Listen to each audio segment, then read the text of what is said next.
I worship Periite because sometimes the world can only be cleansed by disease. Catch the clean.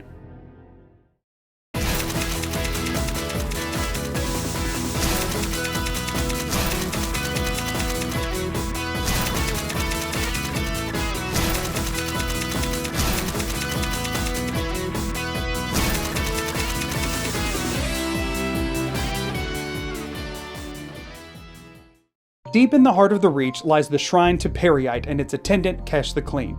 Speaking with him will trigger the questline The Only Cure, which has you dealing with a unique group of enemies known as the Afflicted. The Afflicted are a group of people so sick they attack by throwing up all over the player.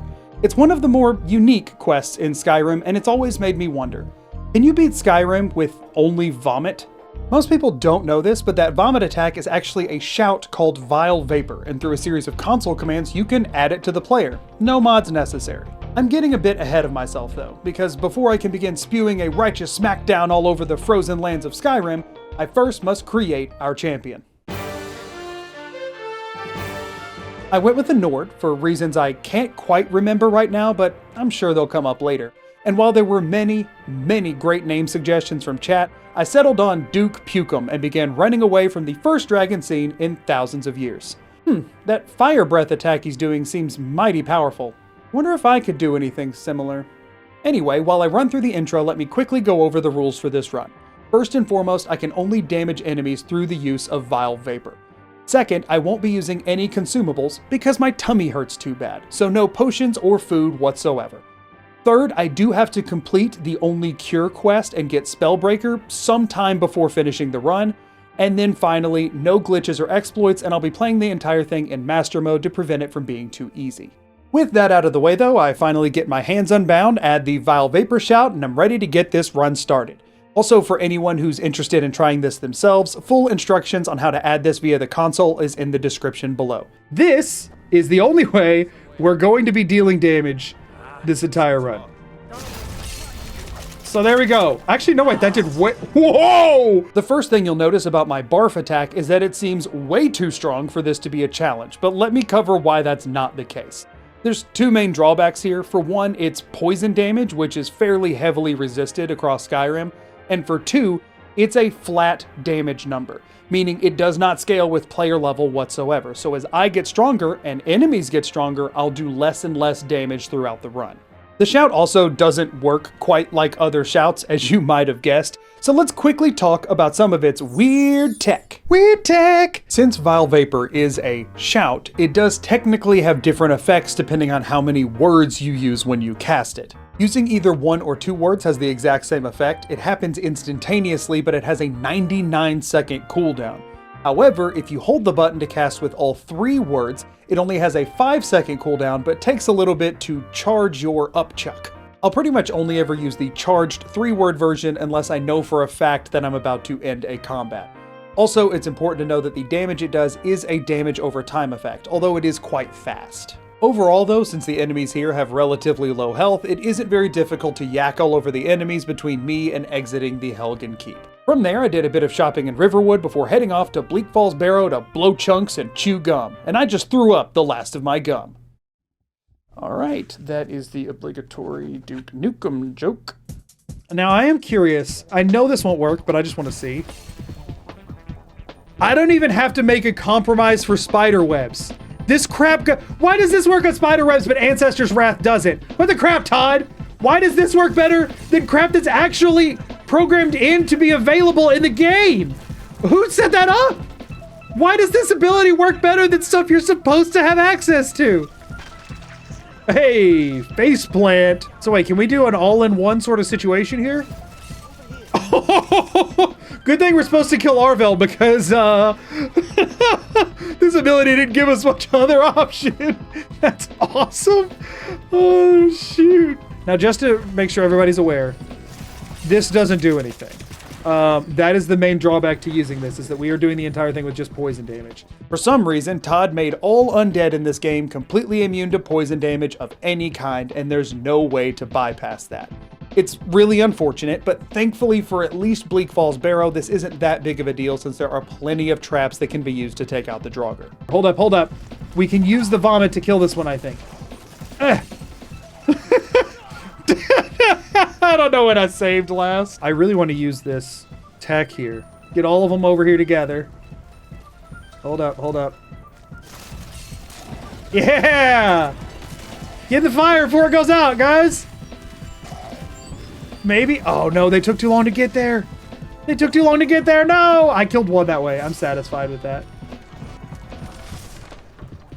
Is he actually... Whoa, that was the biggest brain drogger I've ever seen. Poison immunity will likely become a much bigger issue later in the run, but for now at least, I was headed off to Whiterun to drop off the Dragonstone with Farengar. After dropping that off, I ran as fast as I could over to the Western Watchtower to Ralph all over a dragon. This is where I discovered that the range of my puke is not nearly as far as it visibly seems. Like, looking at it, it seems about the same distance as, say, like a Flames or Frostbite spell, but it actually is a decent bit shorter than that. So I have to be pretty darn close to an enemy before it takes effect.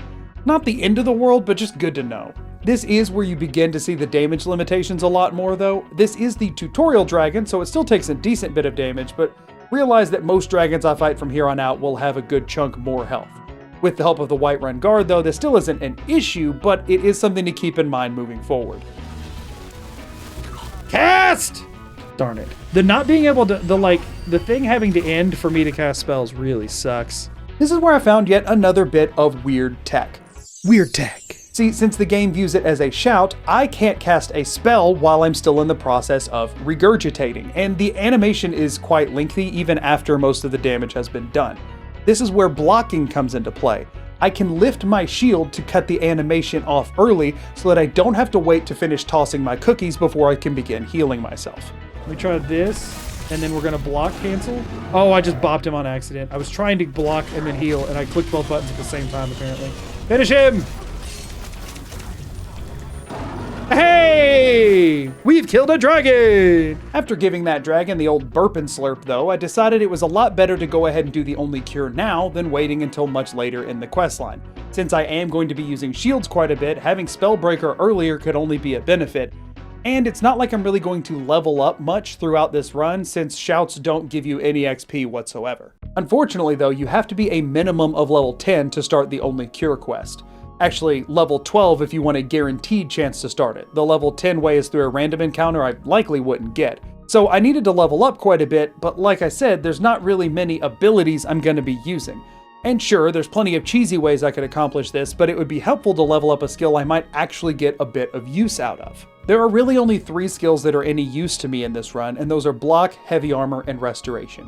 I decided early on not to go the Restoration route as just casting Stronger Healing seemed, I don't know, to be a less fun way to go about this to me, so I was back and forth between Heavy Armor and Block.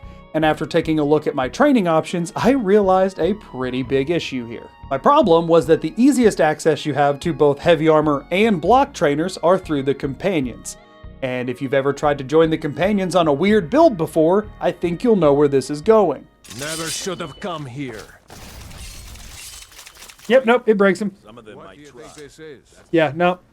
Okay, no Companions. Unfortunately for me, while my gastric eruptions are good enough to break spider webs, they're still seen as magic in the eyes of Vilcus. This didn't leave me with a ton of great options as far as trainers were concerned, and I decided to seek out an orc stronghold. However, though, that means I'm going to have to do something to earn my way into the orc strongholds, and the default option is to go get the Forge Master's Fingers.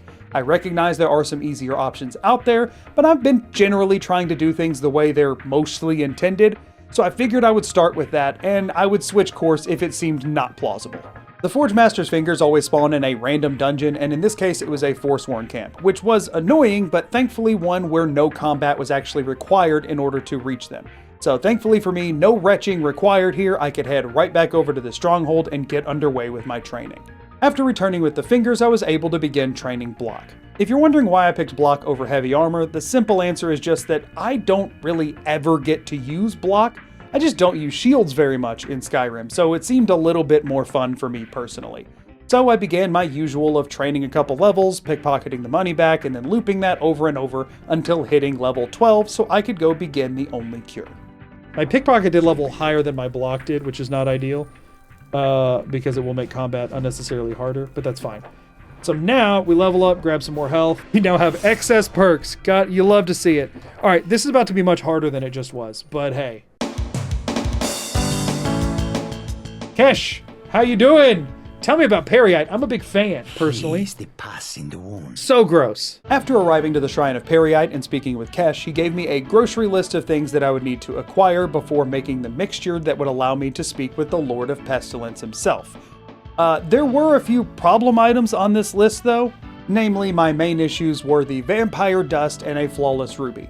Obviously, I can't collect the vampire dust from its source because undead don't take poison damage, and flawless rubies just have very few set spawns and none that I knew of off the top of my head. I started with the vampire dust and just went from alchemical shop to alchemical shop because I could swear there was some on a shelf somewhere and I really didn't want to look it up.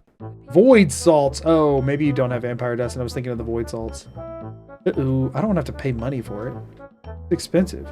Void salts again. Freaking screw me, what the heck? There's definitely none in here. I'm such a dingus. Okay, screw it. We're going to Markarth. Come on. I'm pretty sure you, like, are trying to cosplay as a vampire. You're bound to have some dust around here. I've been to so many alchemist shops. What the heck? Oh my gosh, I'm an idiot. I'm gonna have to either buy it or Google it. But I don't want to do either of those things. I'm too prideful. All right, how much does it cost? It doesn't even freaking have any. Place is useless. I'm not gonna go do the entire Morthal quest just to save on buying one thing of vampire dust. I'm not that stubborn about it. We'll go buy some. It's fine. 75. Fine! Okay, flawless ruby time. After going back and forth on it mentally for a little bit though, I did decide to just use a quick Google search to find a guaranteed spawn. It's not my proudest moment, but at the same time, trying to randomly track down a flawless ruby is not really a part of this challenge in the slightest, so I just figured I would save myself and everyone else the time. The other two items on the list were relatively trivial, so after bringing them back to Kesh, he was able to make what he claimed was an incense, and after breathing deeply of it, I tripped out and was able to see Periite himself in the form of some spectral skeevers. All he wanted me to do was to go and take out another acolyte by the name of Ochindor, who Periite claimed had lost his way. I don't really know what that means in this context, but Ochindor's hiding out in some dwarven ruins alongside all of the afflicted. You know, those guys I talked about earlier that inspired this entire run. I had two main concerns starting this quest. Number one, with it having a level minimum to start it, I figured that they likely had a good bit more HP than the other enemies I'd been fighting so far. And number two, since they were the afflicted and all, you know, the ones that are using this shout, I had my concerns about their level of poison resistance. Thankfully, it didn't take long to verify that they were in fact not immune to poison, so I could fight them by riding the reverse gravy train. Now, I could technically run past pretty much all of the afflicted here, but that sort of takes the fun out of it. At the end of this, I want to be the only champion to Periite left. No other afflicted can remain. Now that could be a problem. Wards definitely block it, huh?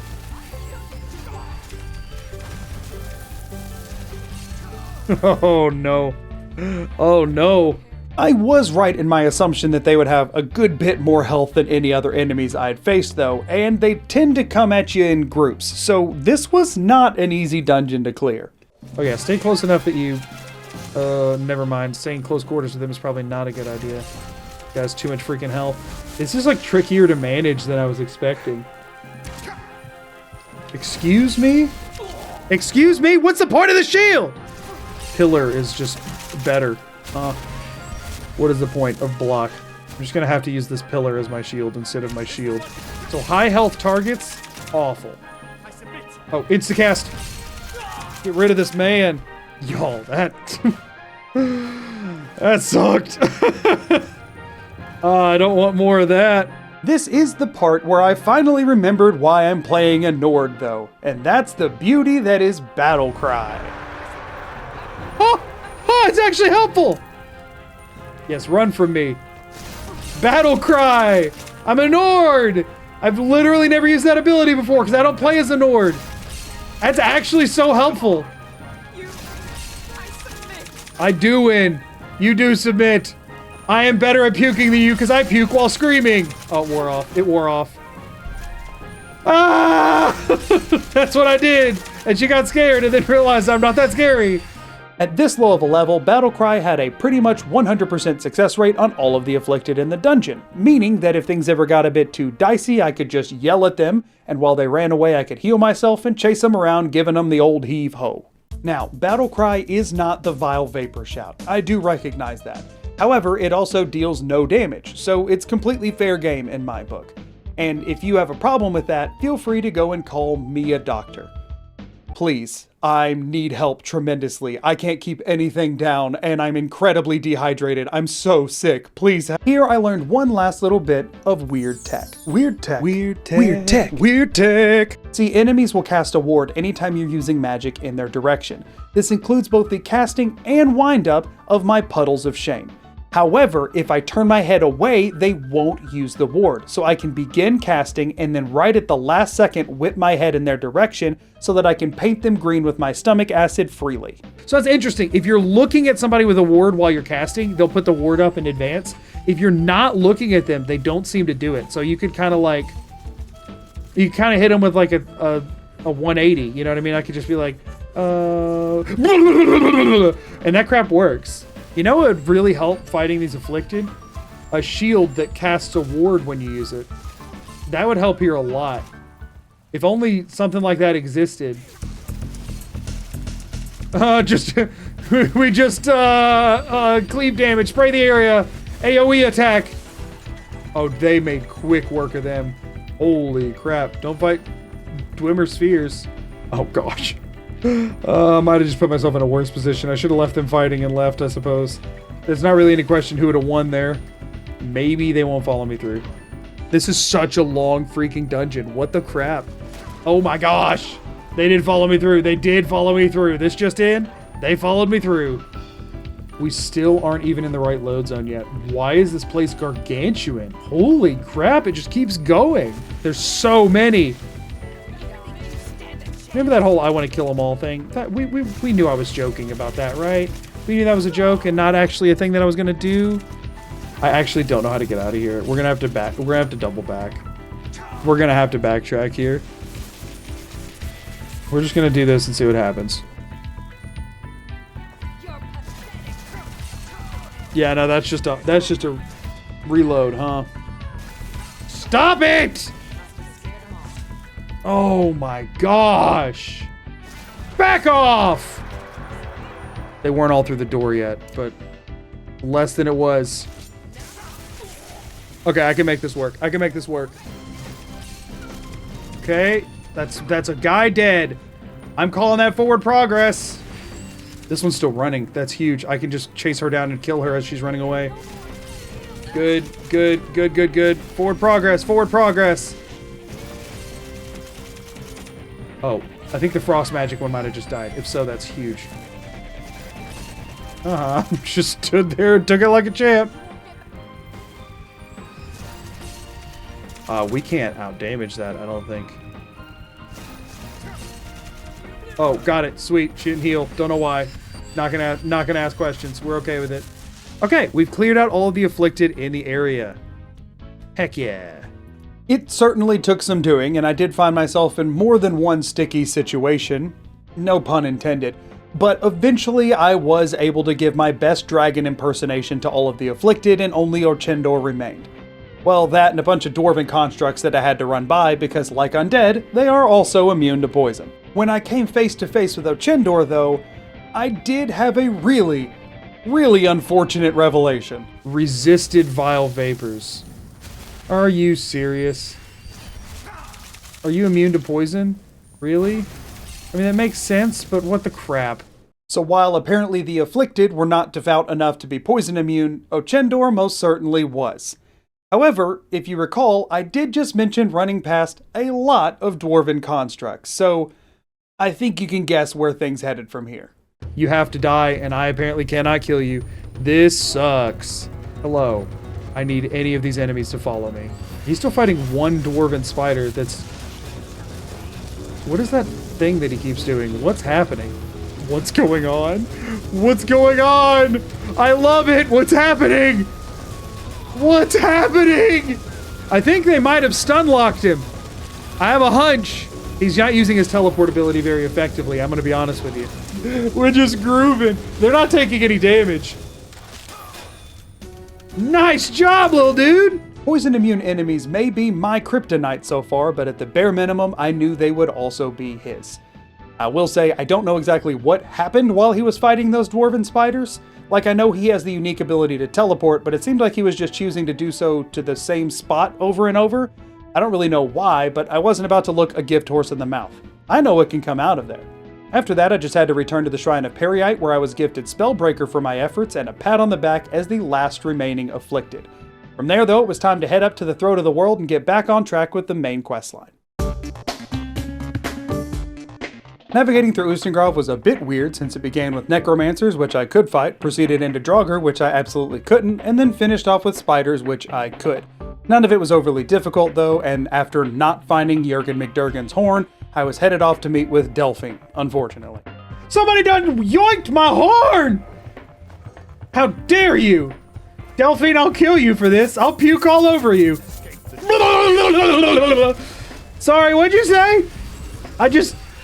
I'm not feeling too good, man. Did you say something? I'm so sorry. That happens sometimes. I can't help it. I have a really rare disease.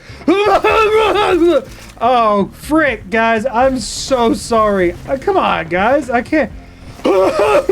Sorry. Hold on. Guys, I want to hear you out. Do you have like a pamphlet?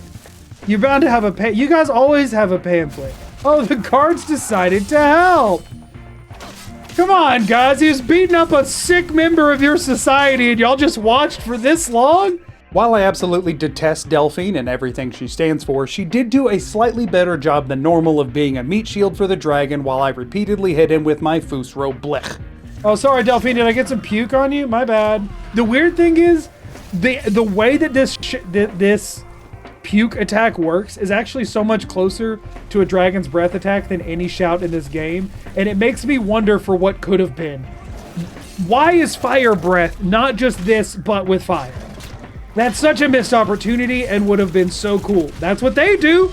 They're screaming YOL right now. We can do that too, but it doesn't do what he just did.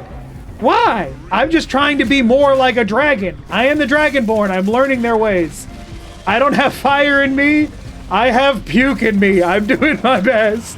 We got him. Then I just needed to drop stuff off with Malborn before being carted off to the Thalmor Embassy, where I attended a magnificent party before getting all my gear back. Technically, you can get through the embassy while only taking out like 4 or 5 of the Thalmor, but it was really fun to ruin all of their robes. So I did mouth geyser on quite a few optional enemies there, just for the fun of it. Let's get a free puke off. Oh, that actually is kind of cool. Did I get him? Ha! Hey, teamwork. After returning to Delphine with the new information, she sends me off to the Ratway to find Esbern. Alone, naturally, since she clearly doesn't care about him or me. However, there's not a ton to say about this part. I dropped a stomach mixtape on anyone who would listen, but really, none of the enemies you fight here are any more difficult than anything you've faced so far, so this part of the main questline's always a bit of a joke, so it went relatively well. After another Delphine rambling session, but this time with a little sprinkle of Esbern in there too, there's a lot of story stuff that happens that isn't overly significant due to a general lack of combat.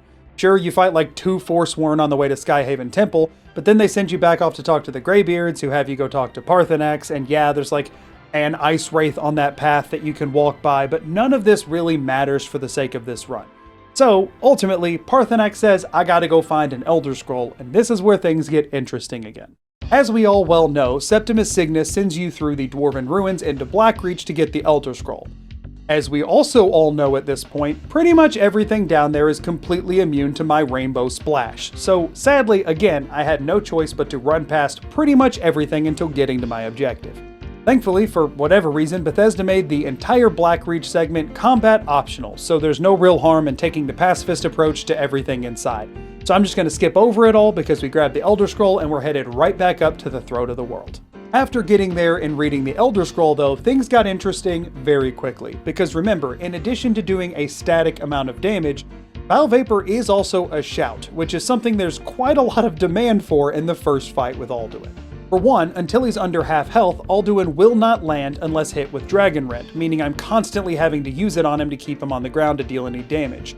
For two though, he regularly uses a shout that calls a Meteor Swarm. The only way to dispel it is to use Clear Skies, which is yet another shout. And don't forget, my only way to actually damage him is also through the use of a shout. So juggling all 3 here got very, very tedious.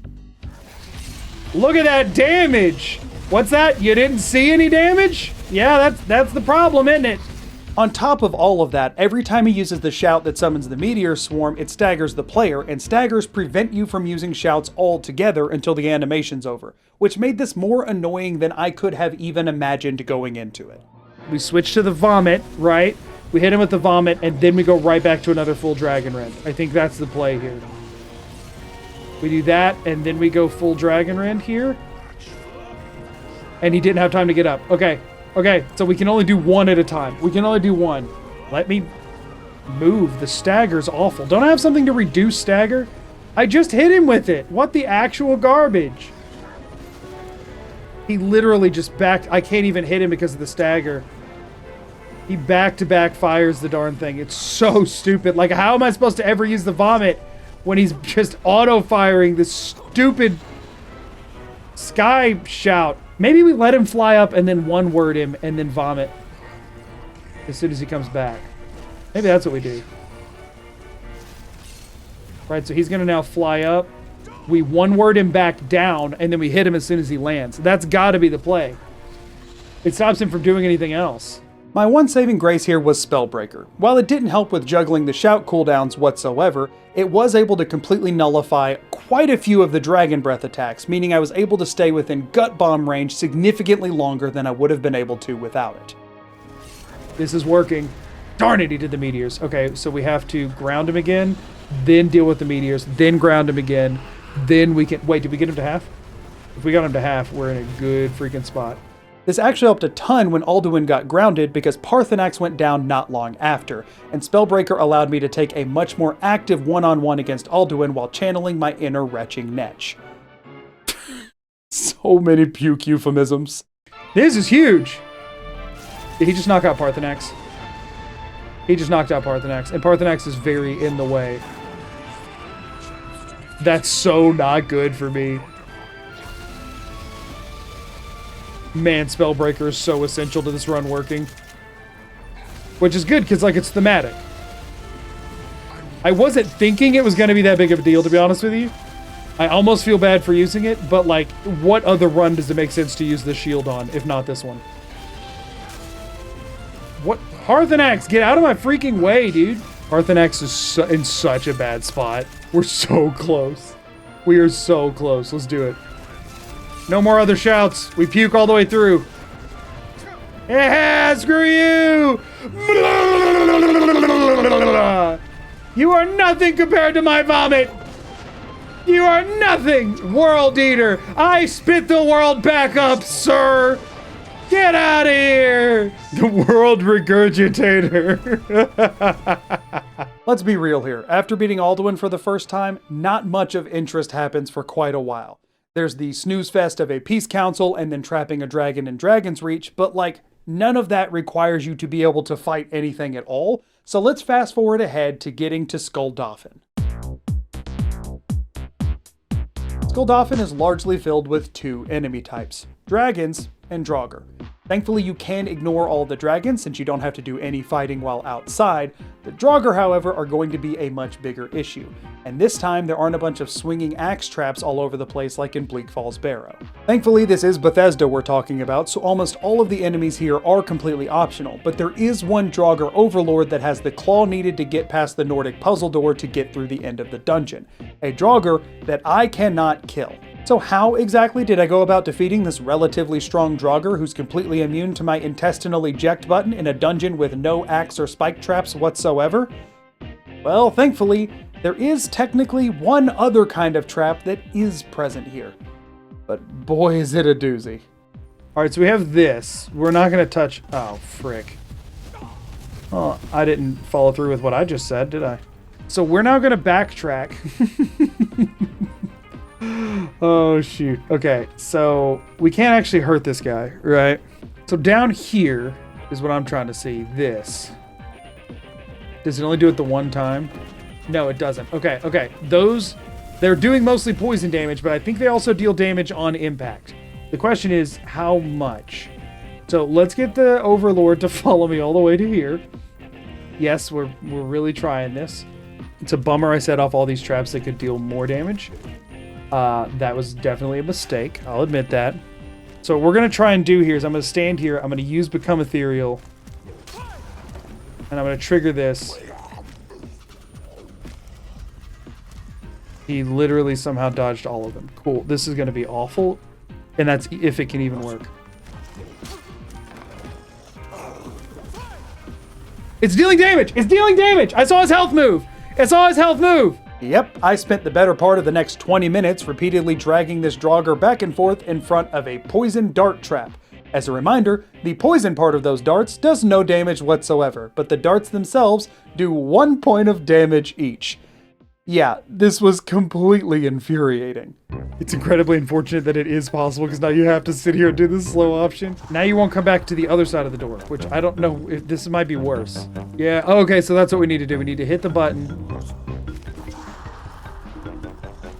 And then stay over here with him because the arrows go this far.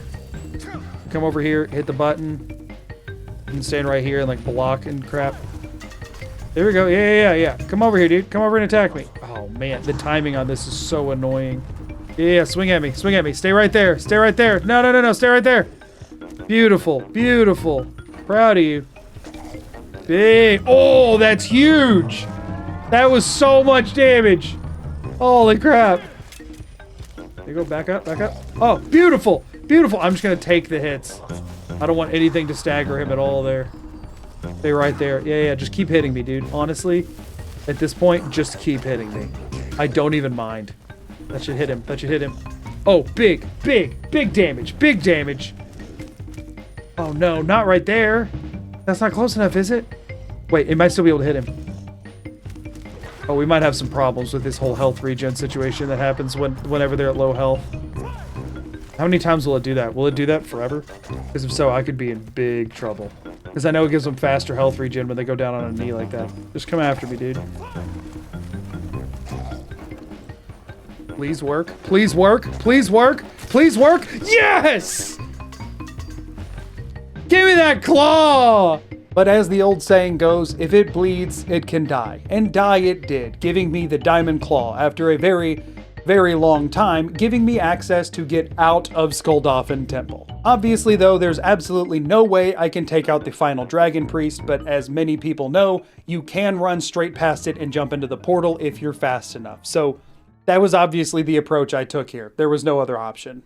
From there, only 2 fights remain. I had to prove myself worthy to Soon in order to get into the Hall of Valor and then take on Alduin one final time. Thankfully, in what I can only assume was an oversight, Soon's only ranged attack is Unrelenting Force.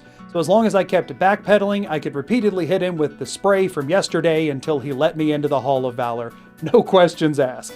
After heading inside and meeting up with the legendary heroes though, Duke Pukem had to get out of there fast. He could not be around all that food, it was making him incredibly nauseous. The final fight against Alduin is always kind of a joke compared to the first fight against Alduin, since you have 3 times as many meat shields to distract him with, who are surprisingly much more competent at dealing damage than Parthenax. With that being the case, it didn't take long to whittle his health down and beat him using the final remaining contents of my stomach, where I was able to answer that yes, you can beat Skyrim with just vomit. Alright! It's time! Where are you taking him, dude? We are going to kill you! Me and the other 3 legendary heroes! In the very normal way that we kill dragons! Oh frick, I used to